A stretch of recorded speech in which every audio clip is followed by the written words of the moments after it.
Hawks don't have a timeout. Trey from midcourt to win it.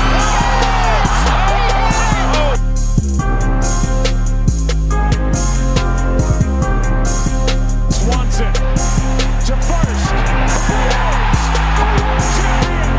Launching downfield, underthrown and intercepted. Keely Ringo has an escort down the sidelines, all the way to the end zone, and Georgia is going to conquer the Crimson Tide. What's going on, everybody? Welcome back to Everything 404. I'm Seth. I'm joined by Jarrett today, and we're going to be reviewing the Atlanta Hawks game, February 23rd, 2025, Detroit Pistons at the Atlanta Hawks. And man, was it a tough one today. Jarrett, your thoughts? That's probably one of the worst ways to lose a game I've ever this year so far, and it's already been a rough year. Trey Young at the end of the game, I mean, what was he doing? I mean, I don't think anyone could explain that 3 point. I mean, the situation was bad, yeah, but you can't take that shot right there, that 3 point shot at the end of the game or toward the end of the game. Yeah, I absolutely agree. And I mean, there's two sides to it. And, you look at some things and you truly just wonder where that type of shot comes from. And on a play like that, shot clock's running down. There really was no offensive flow. But at that point, you still probably had about 4 seconds where you could have seen him make a move towards the basket or even get a little close to the 3 point line. And one thing we know is that defenders have a hard time keeping up with Trey, which leads to a lot of reach and hold fouls. And especially when he goes to a quick jump shot with his quick release, he can draw a lot of fouls, especially on the floater when he gets downhill, Yeah, whether he stops and gets the bump from behind. So I definitely like to see him try for something more there, but there's two sides to it. The other side is, clock's really running down, nothing moving on offense, not many people moving around, nobody to kind of bail yourself out and get it away to. But it wasn't, you can't expect to win any NBA game and let the other team score 146 points. You shouldn't expect to win that game. yeah, yeah, Today, we truly had a chance because our offense was on point. I mean, we were knocking down shot after shot. We saw the defense kind of come alive in the fourth quarter at times. And I mean, that was all started by the Great Barrier Thief himself. And in my opinion, your defensive player of the year, yeah. He had if it 4 ended steals today. today. Yeah, and I mean some of the biggest ones, and it's not even the steals sometimes. Sometimes people look at the Yeah, stats and see 4 steals. Oh, he had a great game today, and then somebody looks and says 1 steal, and they're like, oh, 1 steal. yeah. They call him It a steals merchant. Yeah.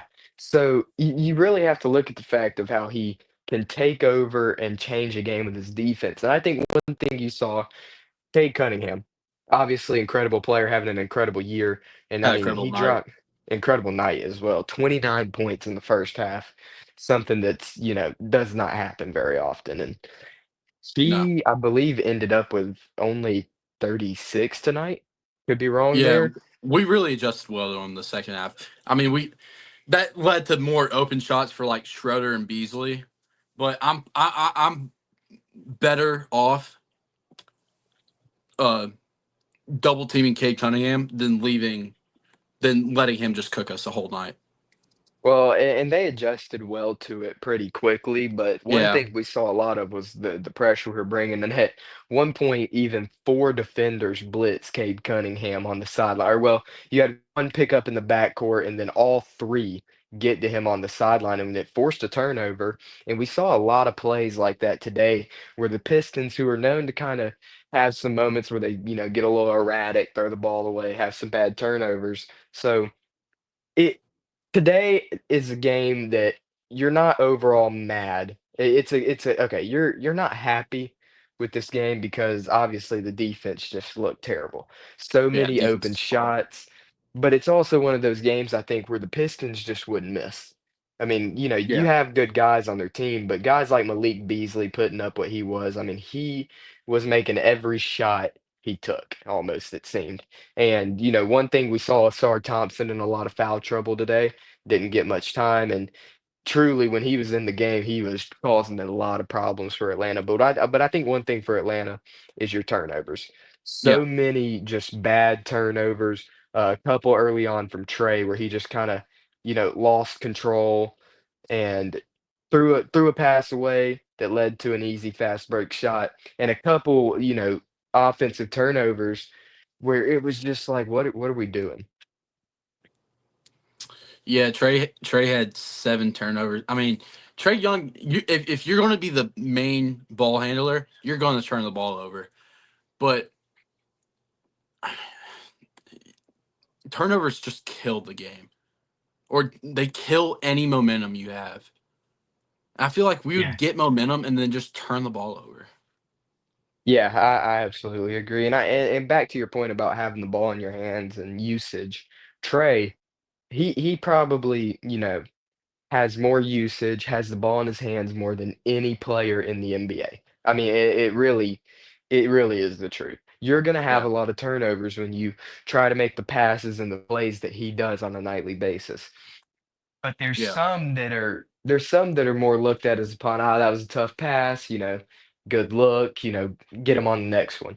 And then there's hmm some that are just kind of, like they just look sloppy, they don't look good. And he really didn't have many of those tonight. He all his turnovers except for one or two that were kind of like on back-to-back plays, they were just kind of like, come on. But yeah, something I would like to look at is the fact that, people will look at things and say, Trey this, Trey that, the shot selection at the end of the game. There is truly no other person on our team, and really not many other people in the NBA. I mean, there's some that you can consider, but if when it comes to clutch time and taking clutch shots, there's not many more people that I'd want taking that shot than Trae Young. Whether it's a deep three, whether it's a floater, whether it's him getting into the basket, getting inside and drawing a foul, he leads the NBA still in clutch points, clutch assists, clutch three-pointers made. Clutch three-pointers made, he is second in percentage when shooting over 40 attempts, and he is the leader in all the NBA in clutch free throws made.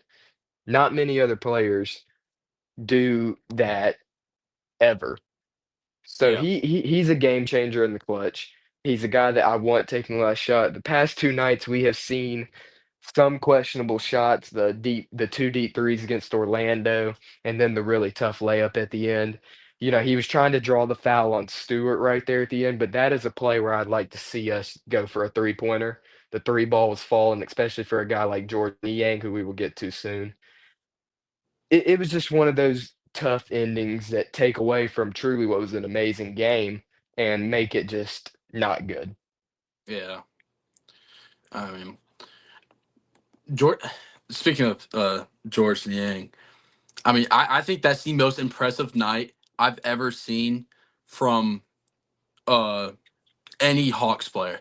Well, I mean, Trey Young has impressive nights but like you expect that from him, right? You don't expect Absolutely. 27 from George Niang, and he hit 7 threes. Yeah. He Like that's insane. he was a game changer tonight. He hit some unbelievable shots, and we and it's back to your point. We don't see players have that type of game off the bench ever. Now we had that stretch where Hunter had a few of those games, but Hunter was more of a six-man type of guy that was getting the starting minutes. If Yeah. in my opinion, when Hunter was here, he was basically the starter. Zach hmm Risache, who also had an incredible night tonight, he deserves the credit as well. But when Hunter was here, Zach was only getting about maybe at the most 23 minutes a game. Obviously, now with Hunter's departure, you've seen Zach's minutes ramp up a lot, which has been amazing to see. And Niang tonight changed the game in so many ways. He is the definition tonight of shooter shoot because he had a pretty rough start. Like for a little while there, it was like, all right, Niang, maybe we hold back a little bit. But then he just started hitting shot after shot, a couple of tough ones. He had one that was really close towards the end of the game in the clutch where Reese Shea had the rebound that led to the jump ball. So he was a game changer tonight. That's why he is one of our MVPs of the night. He was just truly incredible. And without him, the Hawks don't come anywhere as close to winning this game as they did. No. And one thing I'd also like to point out with him is he's got a little bit of a playmaking and a feisty side to him on the defensive end. On the offensive end, we've seen him make a couple of really good passes and find some open guys, make some good plays.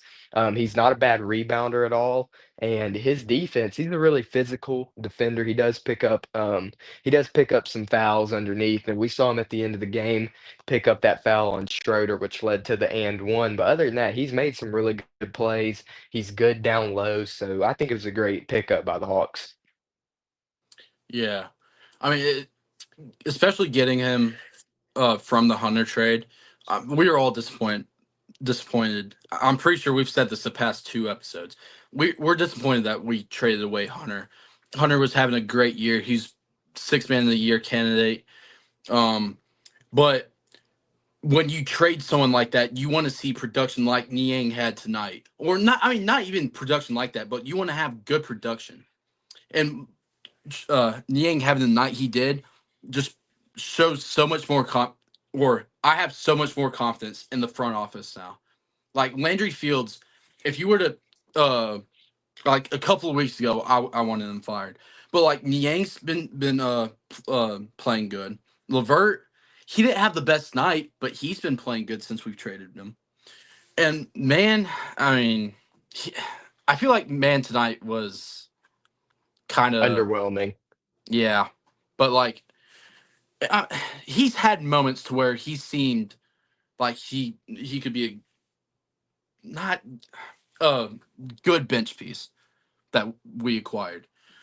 But I Also mean, think he doesn't get much he doesn't get as much opportunity. He only plays around no, 14, 15 minutes a game, it seems, and he comes in a lot when someone's in foul trouble. yeah, But he does have really good efforts on the defensive end, and we've seen him show some spurts of offense that looked really promising.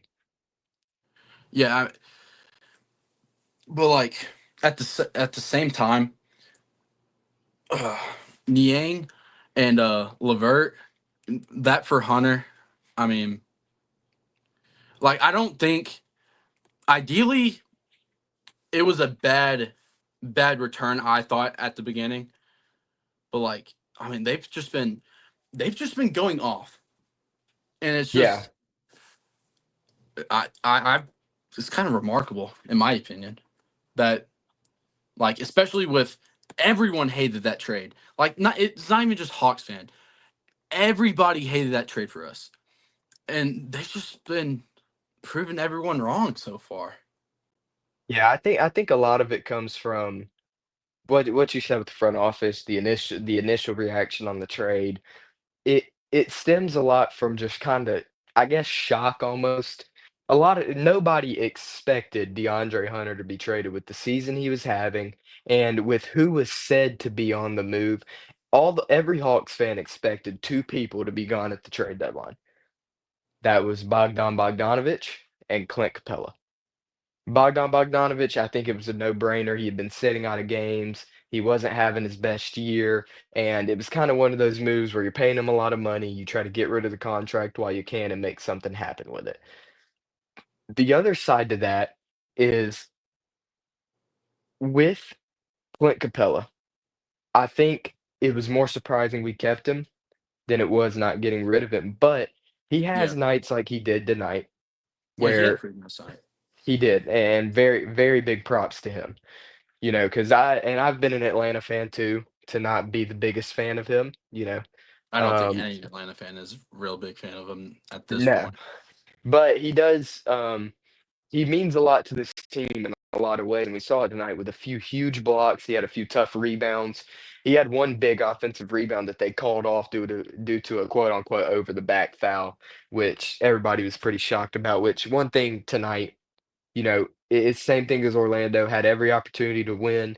We kind of blew that one ourselves, but the referees been no help at all to us. A lot of missed calls, a lot of calls that went against us that are kind of you just throw your hands up and shake your head. But with the Hunter trade, we addressed one thing that was very big to this team, and that was depth. When you had Hunter, you had a lot of firepower. He kind of brought the team up himself, but you didn't have the backup depth with him. And you look at this Hawks team when you had beaten Larry Nance, who have been two huge misses these past two games since they went down. Because if you have them, I think these two games look a little different. But Yeah. you look at Veet and what he had done at the backup position, backup point guard position, and you look at Larry, and then you lose both of them. Now Hunter's gone. You brought in two guys that have kind of made up for that production on a nightly basis. And tonight, Karis LeVert was one of our least valuable players. He had a rough night from the field, only shooting 3 of 10. He just couldn't get his shots to fall. And I think it's one of those nights where it's just kinda, it wasn't his night. He still played some good defense. He had 2 really tough buckets, the pull-up 3 and then the tough, fadeaway mid-range. And obviously, the other part of that trade, George Niang, who was arguably the most important player of the night tonight for us. So, I think this is one of those games that you kinda just have to focus on the individuals. Overall, if you were talking about a least valuable part of the game, you could take the entire Hawks defense and throw them on there. You cannot Yeah. expect to win any game giving up 148 points. You just can't. There's games like the Knicks games that are shootouts and overtime, but in a four-quarter game, if you give up 148 points, it's a miracle if you win. It Yeah, I'm really pretty sure is. that whole overtime game, Knicks only scored like 149, 148. Yeah, yeah, I'm pretty sure it was like it was I think each team had I think it's like 151, 150, something like that. Still. Still, yeah, it's still just you look at this game and you think, "Dang, they go to overtime." No, it was only 4 quarters. So, and I think that plays a role into both teams were just hot tonight. A lot of, you saw the 2 guys like Trey and Cade go at it, but then you saw the guys like Niang for us. You had Malik Beasley for them who was killing us tonight. It was hard to watch. I mean, you were just hoping the guy would miss at some points. Tim Hardaway Jr. knocked down a couple of big threes. Dennis Schroeder kind of had a huge second half and kind of took over towards the end of the fourth quarter. And, you know, it's a tough loss, but it is one of those games, like I said, you gotta look at the individuals. Trae Young has continued his hot streak, 38 and 13, to go along with some pretty good defense, and he is looking to most likely be your Eastern Conference Player of the Month, averaging 32 and 12 coming or 32 and 11, excuse me, coming into this game. And he only continued that tonight, had better stats on both sides. His splits have stayed pretty well. The turnovers are a little concerning at times, but like we said, when you have the ball in your hands that much, it's going to happen. So it is a big thing to look at, but I will say, on top of Trey and Niang, a person who I'd really like to shout out is the number one overall pick, rookie Zachary Risachet, who had a absolutely incredible night once again. Somebody who has not been getting his flowers all year. The Hawks fans have seen it. I saw a video today, actually, before the game. Hawks practice finished up the other day, and everybody in the gym, coaches, training staff, players, had left except for a few media people and one person, and that person was Zachary Risachet. Only person left in the gym. That's the type of work ethic and the type of hard work that a guy needs to put in to be a star. And when you hear a story like that and you look at his past outings these past couple games, it shows. He has been one of the most, if not the most, reliable three-point shooters on the entire team. He has developed more of a inside game. He had the footwork, he didn't really have the touch, but we've seen him make a lot of those tough left-handed, hook shot layups, getting them off the glass.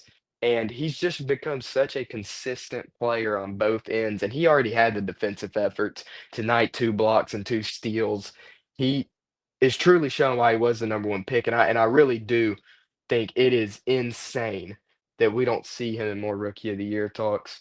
I think you have the guys like Castle, who should be up there, Edie, Jalen Wells. You would have Jared McCain up there if he wasn't injured. Yves Misi has been really good. Alexandre Sars had a couple of really big performances, and he's been pretty consistent. But the fact that Reese Shea, in my opinion, he's number one or number two. I think tonight makes him number one. Personally, Castle's great, but I think Reese Shea just does so much for this team And what he's starting to show, especially since the departure of DeAndre Hunter, is really proving why he deserves to be there. Yeah, it seems like Ricochet's finally found his shot.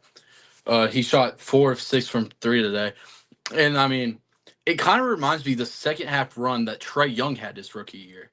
Like his first half, I mean, from my memory, it seems like he didn't have like the. I mean, he wasn't bad the first half, but it really seemed after the All Star break he emerged into this. Was the Bulls game where we went to like three overtimes that year, or was that the second next year? I believe it was that year because 1920 was the year that it was cut short. I think that battle was that year, and I do believe that game was in the second half as well that him and Levine went at it. Yeah, So yeah, yeah. like I feel like Ricochet's having that second half blossom like Trey Young did his rookie year. I agree with you. And I think it again, it comes to one of those points where you're seeing a lot of these other rookies get more exposure, get more minutes. Reese Shea came to a team initially who shouldn't have had the number one pick. No, Obviously everybody's got a chance in the lottery, but us getting the number one pick with, a 0.4% chance or whatever it was a miracle in its own. And he was coming into a team that was already stacked. You had Trey, you had Jalen Johnson, you had Dyson Daniels coming in. Obviously, Hunter sprouted into the player that we saw, and it truly showed how much he meant to the team when you lose Jalen and you lose Hunter, and now you're seeing him kind of come into his own and be that almost number two option at times. I do think your number two option will stay Dyson Daniels, who's another player yeah, to shout out today, which we will get to. But he just truly he changes the game in many ways on both ends of the floor. We've seen him make big play after big play, and I think it's about time to start letting him get those real starter minutes, 33, 34 minutes a game and see what he can really do with them. And I think that was one thing, that a lot of people questioned Quinn for this year was his, rotations, not getting Ricochet involved as much. And, Richey's had some questionable things this year, which we will also get to, but it's really been an impressive year for Ricochet overall. He should be in more Rookie of the Year talks, and in my opinion, should be number one or two this upcoming week in the rankings. yeah. And I feel like this is a good point to start talking about our LVP. I know he's not a player, and you brought this up earlier about the refs. Well, the refs aren't challenging calls that are clear fouls. Yeah. I mean, that challenge was so, and you could have used that challenge later at the end of the game. What was it, Dyson? Yeah, Dyson blocked Beasley off the backboard. It seemed like it was a clean block, but you couldn't challenge it because you wasted that challenge on a stupid foul earlier in the game. Yeah, I absolutely agree. And this is not the first time we've seen that happen. And a lot of people look at the Dyson review and think, oh, there was some contact to the back. We're not saying that it's 100% an overturned call, but it was a No, heck of a lot better chance to get that one than it was the one where it was even the Trey Young, play right? happened. It was Trey. He tried to swipe the ball out of Duran's hands and hit him cleanly on the wrist. And I Yeah, and I truly I mean, even looking at it as a fan, when it happened, I was a little like, "Oh, did he get it?" And then they showed the replay, and it was like, "Oh, he definitely got him." Whoa. And then, I feel like they didn't even talk about it until, like, well, they didn't even say that we were challenging until it came back from commercial. So we get back from commercial and it says we challenged it, and like, I mean, we were watching the game together, and I mean that was just awful, awful challenge. And eh, eh, again, this is not the first time Quinn Snyder has had awful moments this year.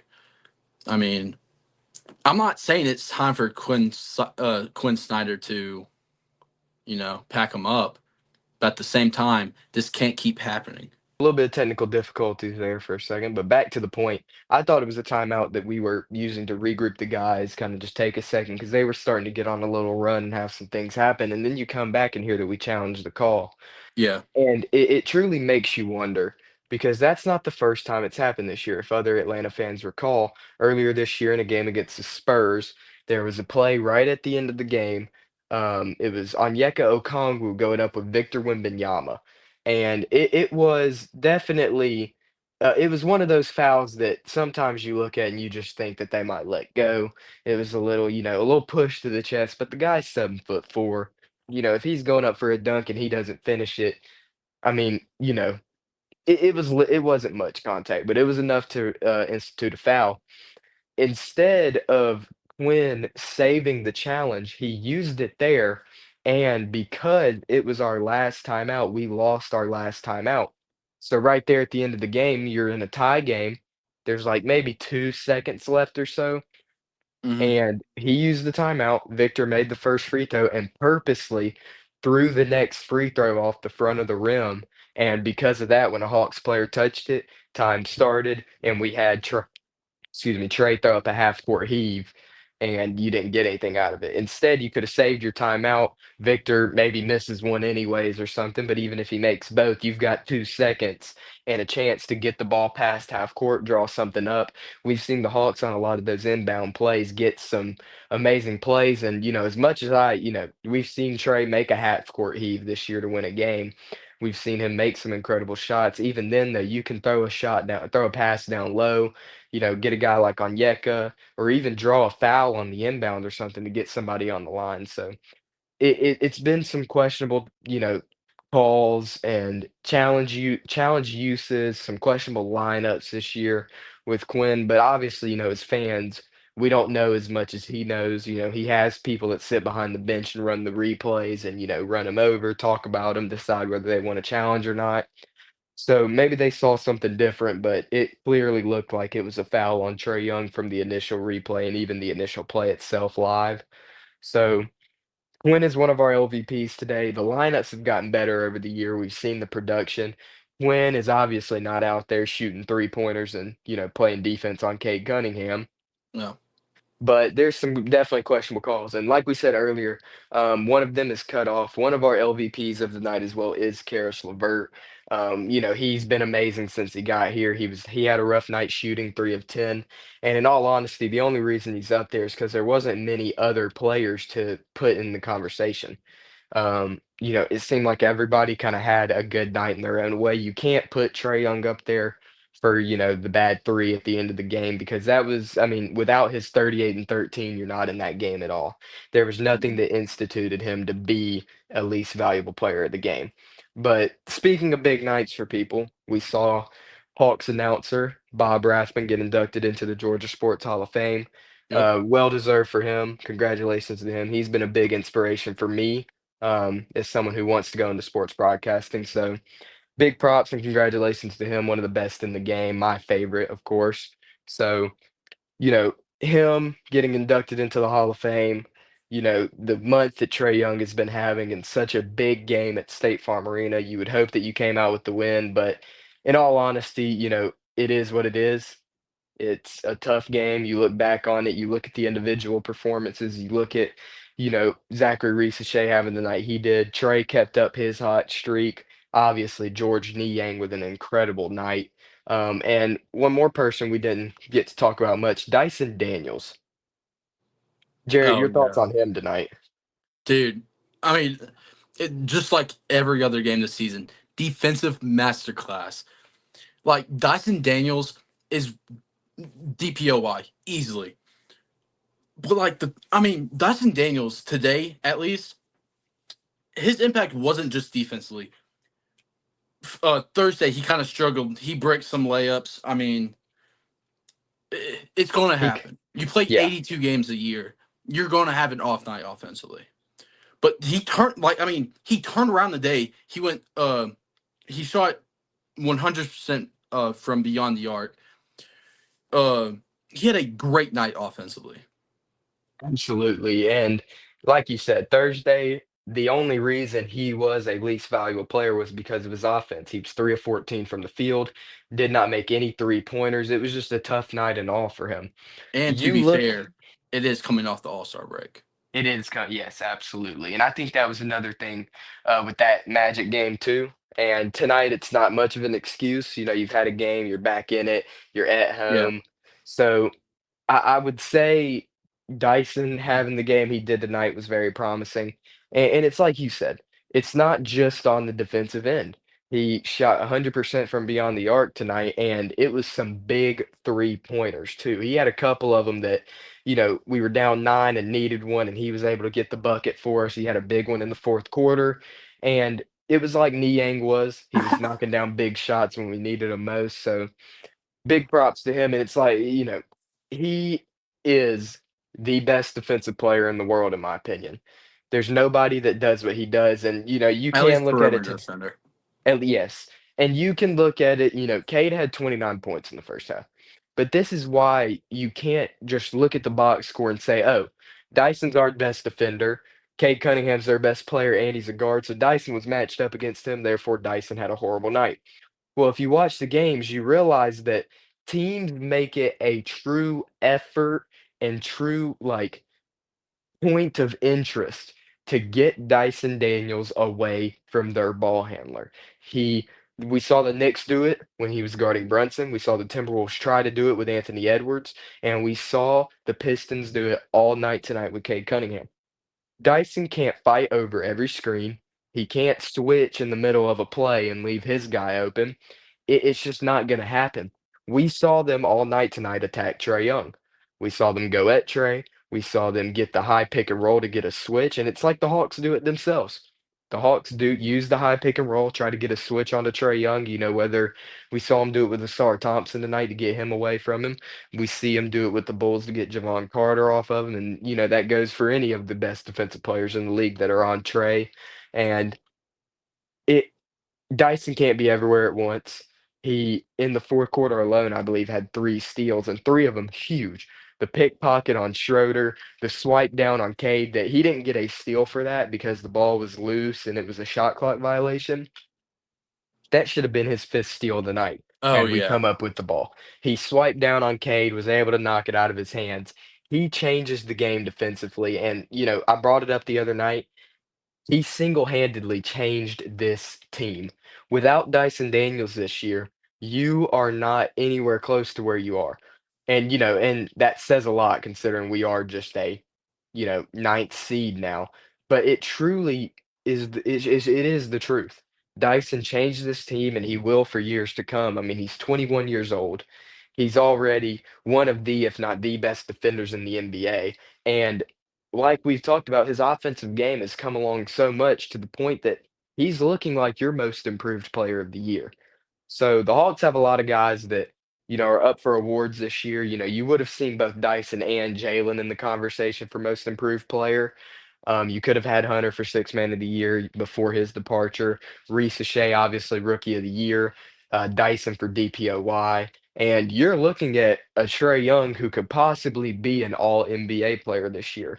And I say possibly not because he's not deserving of it, but because the NBA seems to truly never want to give him his flowers. And we've seen it year after year when it comes to the All-Star game, when it comes to all NBA in the past, which he seems to, have been snubbed from a couple times. So, we'll see how it goes and how it looks, but the Hawks are not in a bad spot. I think injuries have killed us. You've got the rest of this year, you're going to have guys next year. You have a core five, in my opinion. You've got Trey, Dyson, Zach, Jalen, and Onyeka Okongwu. And I think you just kind of build from there and see where it takes you. Yeah. I mean, we're definitely not built to win this year. I think that's pretty clear at this point. But I mean, maybe not next year, but like these next couple of years, if you can keep Trey Young, if you can keep Jalen Johnson healthy, not just keep Jalen Johnson, have him be healthy for a whole year, we're going to be a top team in the East. Absolutely. I think it's once again, it showed this year when we had Jalen. And, at that point, you had Hunter on the floor, but you add in Levert and Niang, which Levert is on a contract year this year, as well as Trey Young. Or, well, no, Trey Young will be on a contract year next year, eligible for an extension this offseason, which is one reason I don't think, a lot of people think, oh, Trey's gone after this year, which it's always a possibility. I'm not going to be the one to sit here and say, oh, he's not leaving no matter what, because it seems to come back and bite a lot of people. But I think it's obvious what Atlanta's doing here, and I think like I was getting to, you've seen it this year with the big wins against Boston, against the Cavaliers, against the Celtics. When we were healthy and in those games, we were winning those big games. We were having players really develop and show true signs of, being those guys here in Atlanta. And Trey Young is always going to be that guy, whether he has an off shooting night or, turns the ball over a little bit too much. He always does something, it seems, to, he could score 9 points. He had a couple games this year where he scored, 11 points, and we were blowing teams out because he was Yeah. still getting 14, 15 assists. He's the best playmaker in the world right now, and it truly shows how much this team has because this year we've gotten used to nights where Trey will score those 9, 10 points and us win games. But in the past, if Trey didn't have 30 plus points, you were thinking, oh my goodness, we probably didn't win that game. So big ups to the team this year. I don't think this is a year that we do much more than maybe a 7 or if we can really get hot, maybe you slip into a 6 seed, if you can win a couple games here and there. But I really do see us as an 8th or 9th seed, play in tournament. So healthy, I think this team is going to be a juggernaut in the future. And if we can just keep our pieces together, big one being Trey Young, getting Levert back this offseason would be very important. And you keep guys around like Niang and hopefully Larry Nance as well. He's also on an expiring contract. So it'd be nice to see us bring Larry Nance Jr. back. But in all, very tough night for Atlanta. That was a big game. We're 0-2 now on the huge stretch. We've got a big 10-game stretch, and, it's not a great start. So hopefully we can bounce back tomorrow night against the Heat once again at home, State Farm Arena. We've done well against the Heat this year, so we'll see how it goes. Any last thoughts for you, Jarrett? Let's go beat. I mean, you got a home against the Heat. If we win both those games, somehow squeak a win against Oklahoma City. I mean, we'll be fine. I hope. I mean, I don't know. I've lost all faith I've had in the Hawks. Cannot lie. Yeah, it's definitely been a tough year. I think there's two types of Hawks fans. You've got you have the reasonable ones, the ones that see us right now and they're like, all right, this year's a wash. Hopefully we don't lose Trey on to next year.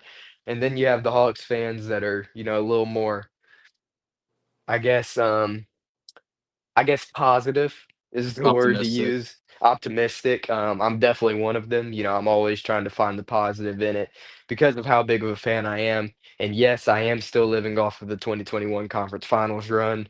I will always be until we make it back, I guess. But I think your best case scenario this year is to hope that the Lakers start losing some games because we do have their first round pick. You hope that the Kings are a good enough team to not be top. I think it's top 10 protected, so we can end up with their first round pick as well. Or I think it's top 12 this year, top 10 next year. So there's a chance that we do end up with the Lakers pick and the Kings pick this year, which would be very big for us and could obviously be used as a trade piece in the offseason or for us to just go get a guy. So there is some good things going on. I think number one is just kind of to see where this year takes you and worry about bringing Trey Young back on an extension, or if he tells you that this year kind of depends on what he will do in free agency, if he's going to test or not, or if he'll wait till the extension deadline to see how things go. So a lot's coming up. A lot's going to rely on how we finish off this year and what we do in the off season. But other than that, I think it's just on to the next and we move. So thank y'all for tuning into this episode. Another one that we enjoyed making and we continue to keep making them. And tomorrow night we will see you for another reaction after the Miami Heat game. And let's hope we come out with a dub. See y'all later.